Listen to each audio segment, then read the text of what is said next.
Hi there, welcome back to the channel. Thank you so much for tuning in. I'm your host, Steven, and today I'll be talking about one of my favorite bands who are back with a brand new studio album.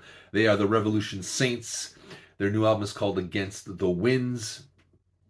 They have been around since 2015. The original members were Dean Castronovo on drums and vocals, Jack Blades on bass, and Doug Ulrich on guitar. Dean Castronovo is the drummer of Journey. He does sound very close, or very eerily close, to Steve Perry of Journey. Jack Blades of Night Ranger, Sister Christian fame, and Damn Yankees, High Enough, if you know that song. Doug Ulrich, who was, I think, in Dio, Whitesnake, and now he's been in for many years in the Dead Daisies, another favorite band of mine. They were around for the first three albums, but in 2024 with 2023 with Eagle Flight, there was a lineup change. So we got now Dean Castronova, who remains the driving force, the voice of the band, and the drummer. Jeff Pilson, who is now on bass. He's best known for the 80s rock band Dawkin, and he's been in Foreigner for at least 14 years, if I remember correctly. Then we have Joel Hostra, who is currently in Whitesnake. Mentioning Whitesnake, if you do like Whitesnake, the guitar sound of Whitesnake mixed into Journey and Foreigner, this is the sound of Revolution Saints. I really enjoyed this band. Like I said, I've been a fan since 2015, since their first album. I have them all. The quality has not dipped ever. All five releases are worthwhile pickups, in my opinion. For this album, I'm going to go with my favorite tracks so far.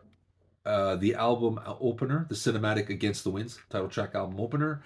The soulful Can't End It Right Now. The hard rockers, Will I See You Again and Save All That Remains.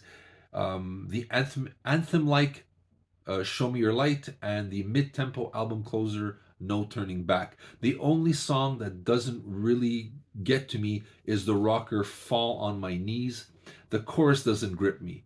That and the fact that although they do sound eerily like Journey and Foreigner, the production, I think, is a little too crisp and clean. The thing with Doug Ulrich, when he was in there in the first three albums, he had a bluesy feel, so it kind of give it a different element. Now with Hostra in, he does great guitar work, but it sounds too clean, and that's my only issue. That it's very, very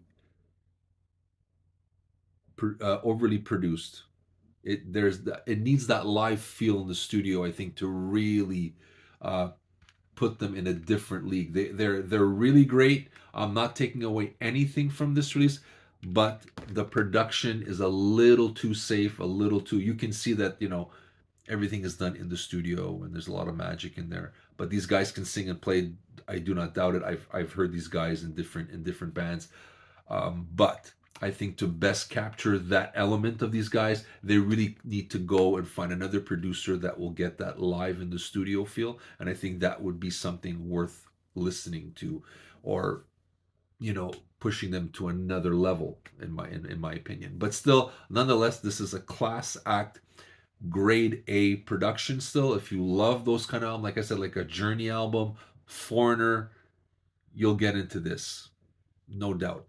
Little thing, the production is a little too clean for my taste. I think by now they should be able to do it live in the studio, and I think that would be a great addition to this band. But that's my opinion. You let me know how you like this album. Have you ever heard of this band? We'd love to hear from you. Thank you again for watching us. We do appreciate it. This is Steven from the Aroundtable with the latest release, Against the Winds, from Revolution Saints.